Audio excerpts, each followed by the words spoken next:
உங்களுக்கான இன்றைய வாக்குத்தத்தம். நான் கர்த்தரை நோக்கி, நீர் என் அடைக்கலம், என் கோட்டை, என் தேவன், நான் நம்பி இருக்கிறவர் என்று சொல்லுவேன். அவர் உன்னை வேடனுடைய கண்ணிக்கும் பாழாக்கும் கொள்ளை நோய்க்கும் தப்புவிப்பார். அவர் தமது சிறகுகளாலே உன்னை மூடுவார். அவர் செட்டைகளின் கீழே அடைக்கலம் புகுவாய். அவருடைய சத்தியம் உனக்கு பரிசையும் கேடகமுமாகும். இரவில் உண்டாகும் பயங்கரத்துக்கும் பகலில் பறக்கும் அம்புக்கும் இருளில் நடமாடும் கொள்ளை நோய்க்கும் மத்தியானத்தில் பாழாக்கும் சங்காரத்துக்கும் பயப்படாதிருப்பாய்.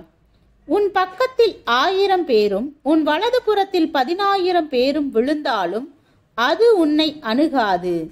சங்கீதம் 91 வசனம் 2 முதல் 7 வரை.